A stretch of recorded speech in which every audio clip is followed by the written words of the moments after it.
Not all of our minisodes need to be from listeners. In fact, places or lesser-known cases can sometimes take us to dark realms. Hello everyone, and welcome back to another installment of Dark Realms. Of course, as we're doing Dark Realms bi-weekly now, we are going to mix things up somewhat. So, last time we looked at the wonderful, amazing life of Guy Lyon Playfair before his involvement with the Enfield case. However, this time around we're reverting to type, and we are going to take a look at a dark realm that is the most requested dark realm of all time. And that is none other than the dark realm of the Tower of London. But the Tower of London with a twist, because we're going to be taking a look at some of the lesser known spirits which frequent the infamous tower. Now, it speaks to the volume of paranormal activity within the tower that you could arguably do a series of Dark Realms episodes about one location. But today we'll be taking a look at some of the spectres and entities which may not feature so prominently in any of the standard ghost story books, but it doesn't make them any less terrifying.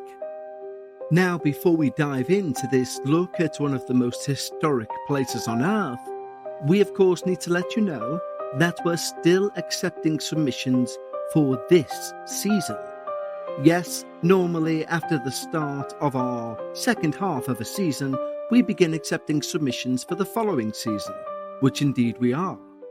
But due to us having to replace an episode of The Dark Paranormal this week, it means that we are also looking for one special episode to become part of the final half of this season. But as I said also, we're still looking for those episodes for next season too. So if you're sat on a paranormal experience that you've always wanted to share, but have never felt like you found the right place, believe me, you have now. So please go to the show notes where you'll find a link to submit your true paranormal experience direct to the show. And if you're a fan of the show and you like what you hear, you'll also find a link to our Patreon, where we're giving away a free week trial at the highest tier, so you can also access our Patreon-only podcast, Dark Bites, and its entire 180-plus hour back catalogue. Not only that, but also access to our new Patreon-only audio and video podcast, After Dark, where I take an unfiltered, unedited, 30-minute non-stop recording about my views and theories on what we've covered that week. So either click the link in the show notes or go direct to patreon.com/thedarkparanormal. But right now, whether you've got some break time to yourself or whether you're working, allow your mind to come with me as we look at one of the most infamous and terrifying places on Earth, the Tower of London. The tower began as an act of conquest and intimidation.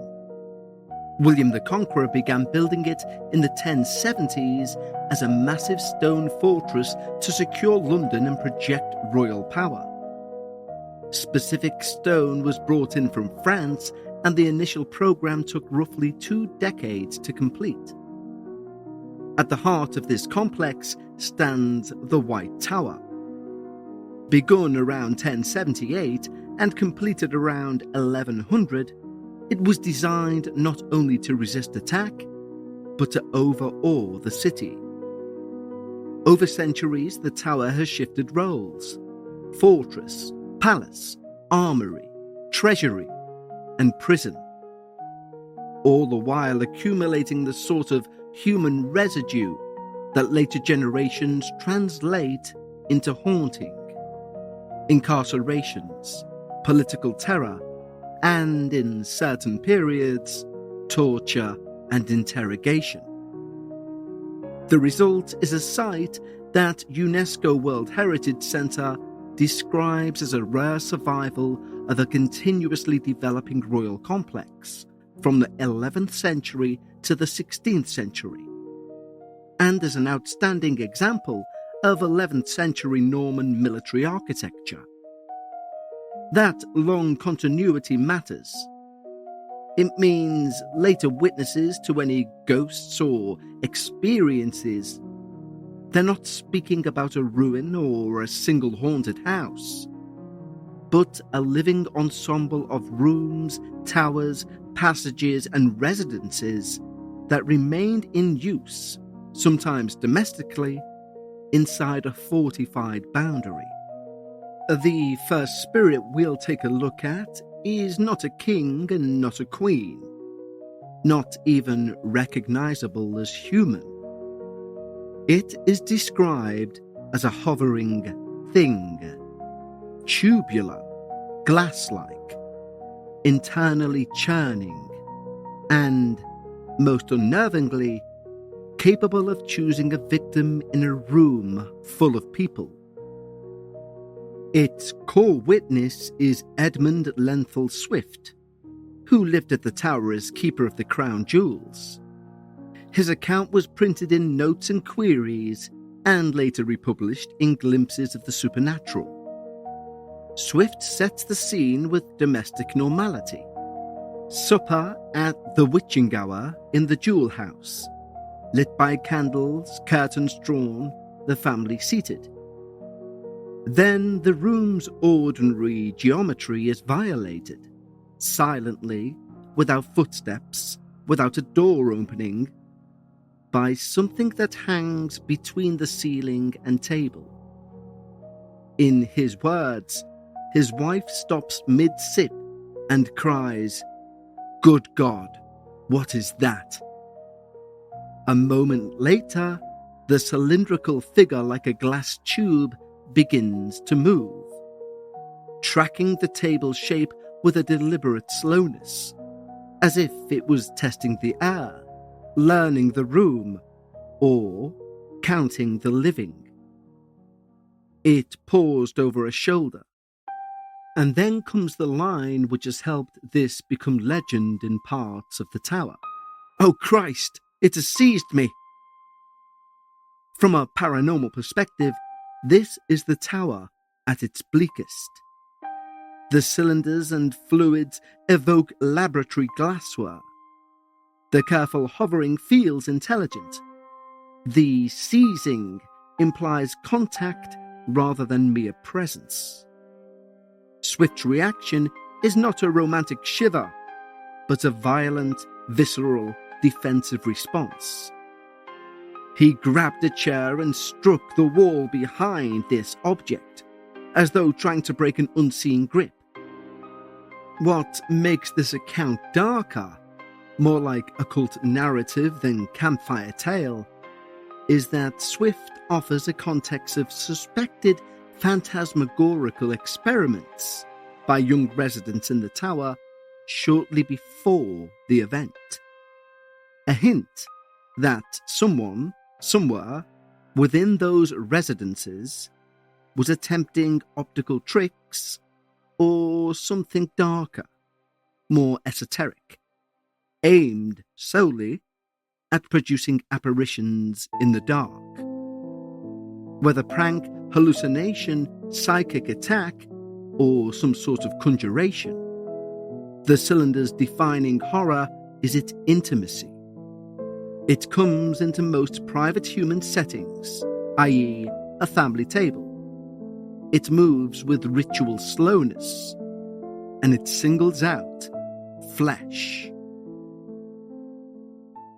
Let's have a quick break to talk to you about Acorns. Acorns wants to show a little love to everyone who's on their way to some money goal. Now, a money goal may sound like something everyone has, but believe me, they don't. And even when you think you do, you don't really take into account the step-by-step incremental measurements that need to be made in order to achieve said goal, which is something I personally don't have the time to do. This is where Acorns do their magic, because they try to take you from where's my money today to that goal. And the way they do that is they focus on where your money is going to be tomorrow. There's two major things I want to point out with this. You don't need a bundle of cash to invest. You can invest your spare change. And the second thing is, I'm fortunate enough that the money I've invested, I've seen grow. And using the app, I can see that visually. They also have a potential screen. It shows you the power of compounding your money and how by doing so, you could grow it over time. Basically, for me, Acorns is an all-in-one. Invest, save, and give your money a chance to grow in one trusted place. Sign up now and Acorns will boost your new account with a $5 bonus investment. Join the over 14 million all-time customers who've already saved and invested over $27 billion with Acorns. Head to acorns.com/dark paranormal or download the Acorns app to get started. Paid non-client endorsement. Compensation provides incentive to positively promote Acorns. Tier 11 compensation provided. Potential subject to various factors such as customers' accounts. Age and investment settings. Does not include Acorns fees. Results do not predict or represent the performance of any Acorns portfolio. Investment results will vary. Investment involves risk. Acorns Advisors LLC and SEC registered investment advisor. View important disclosures at acorns.com/dark-paranormal.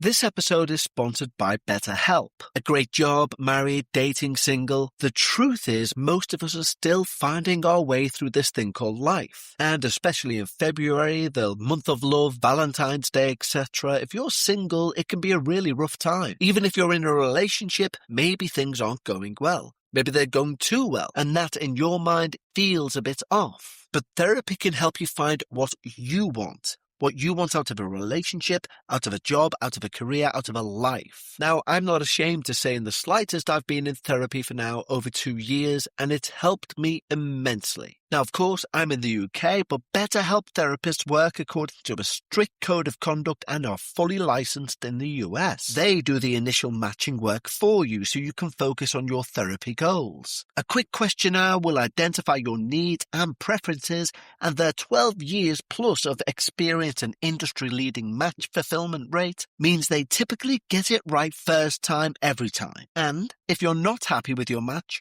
switch to a different therapist at any time from their tailored recommendations. With over 30,000 therapists, BetterHelp is the world's largest online therapy platform, serving over 6 million people globally. And it works. With an average rating of 4.9 out of 5 for a live session based on over 1.7 million client reviews. So sign up and get 10% off at betterhelp.com. That's betterhelp.com.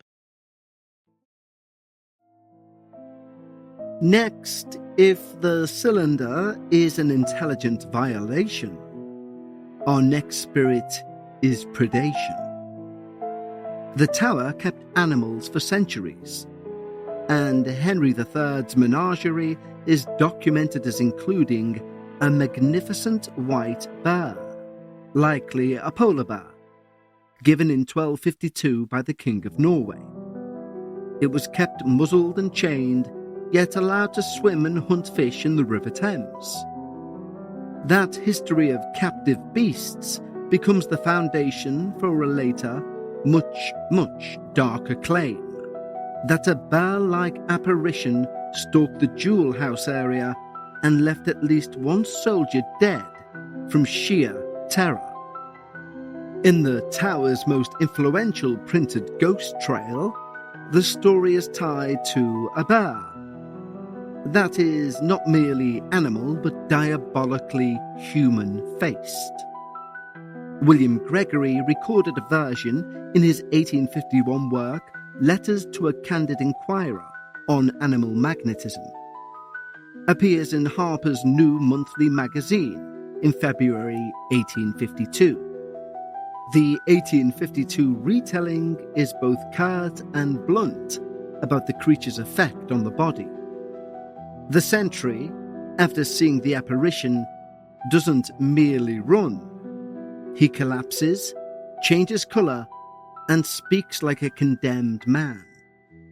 When the colonel tries to reassure him, the sentry answers, "From the moment I saw that infernal demon, I knew I was a dead man." Then comes the grim coda that makes this a tower story rather than a spooky encounter. He dies within 48 hours. Modern research into the origins of this tale highlights how contested this bear narrative is. even within 19th century sources. In their reconstruction, witnesses' correspondence printed in notes and queries dispute details and dates, but converge on 2 points. A bear-like ghost was reported, and the shock was described as fatal. From an occult/paranormal stance, the phantom bear functions as a classic guardian predator haunting, appearing in the overly used term a liminal area, it being a guarded doorway, a stair, a threshold to valuables. It provokes instinctive weapon use, bayonets, chairs, and it seems to punish the body for looking at it. The tower's own modern retellings point out that the story was repeatedly entangled with contemporary fixations, mesmerism, spiritualism, and the theatre of illusion, suggesting either a cultural engine for invention or, in darker interpretations, a period-specific rise in the deliberate summoning and manifestation of demonic entities for experiments. But even stripped of all esoteric framing, the phantom bear remains terrifying because it weaponizes the most basic human fear. That moment you realize your weapon, irrelevant of what it is, can't touch what's coming at you. Our third and final spirit is unique, in the way it's not defined by a body or a face, but by a place. The Salt Tower, a structure used for storage and imprisonment, built into the curtain wall works of Henry III in the 1230s. The tower's records and modern scholarship underline that this is not a fake Gothic set. Prisoners scratched prayers, names, symbols, and drawings into its stone, leaving what one recent investigation calls physical first-person records of confinement.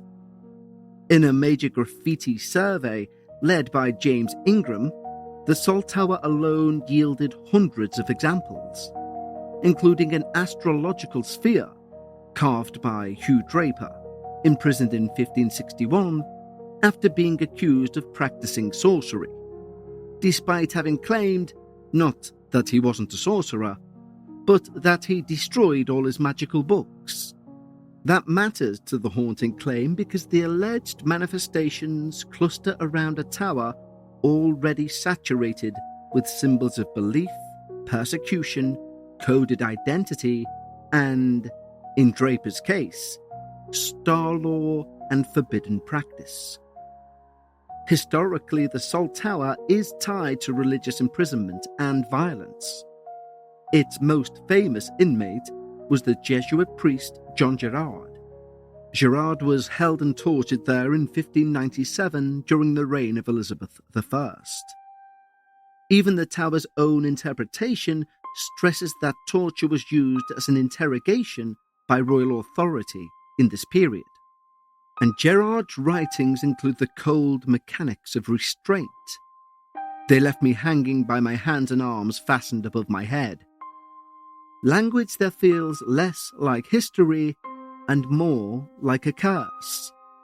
Against that backdrop, the tower's less famous but deeply unnerving ghost reports around the Salt Tower and its battlements read like a persistence of pressure. In 1957, 2 guardsmen reported seeing a shapeless white form high on the roof. In 1973, a yeoman warder reported a glow from a prison chamber, followed by the tactile shock of something touching the back of his neck. Modern warders have also repeated a detail that will interest any paranormal investigator. Dogs. As any dog that they've attempted to use has refused to enter. A related legend, often treated as overlapping with these white form sightings, attaches to Lady Jane Grey, who was imprisoned and executed in 1554 after being swept up in violent secession politics while still a teenager. Her ghost is said to appear on the anniversary of her death, walking along the battlements, and Tower tradition places one striking sighting on the 12th of February, the 403rd anniversary, when a white shape was seen forming itself on the battlements. From an occult perspective, this is the most ritualized of the three hauntings. It's bound to dates, high places, and threshold architecture, roofline, battlements, chambers. It's also the only one of the three that explicitly includes the idea of a presence reaching for the living, the reported touch at the neck. A detail that, whether psychological, environmental, or supernatural, straddles that uncomfortable line between intimate and predatory. Taken together, these three lesser-known tower entities share traits that make them feel darker than the famous spectral procession stories. They occur in security spaces, not ceremonial ones. Jewel house rooms, guarded thresholds, battlement heights, and prison chambers. They feature physical consequences. In the Jewel house accounts, a witness reports being seized. A sentry collapses, death following shortly after.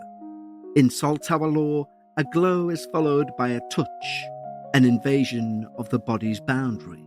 All three also sit at the intersection of three dark engines, ones that repeatedly appear in the tower's documented history and later storytelling: confinement, sanctioned violence, and experiments. Whether literal, torture devices and interrogation, symbolic, i.e. graffiti as coded prayer or assertion, or occult adjacent, phantasmagoria, mesmerism, astrological carving, and other techniques of influence and illusion. Now, of course, despite what we all, myself included, may believe of the Tower of London, none of this proves that those spirits are real. But what it does demonstrate, rigorously, is that the Tower's most frightening legends are not merely modern tourist inventions. They are, in significant cases, anchored by named witnesses, printed arguments about what was seen, and a site history that gives these stories their enduring force. The unsettling sense that inside these walls, the past is not finished. It's only quiet. Thank you all for joining me on this dark realm, the Tower of London. And I can't wait to see you all next time back here for another dark realm. Until then, stay safe and take care.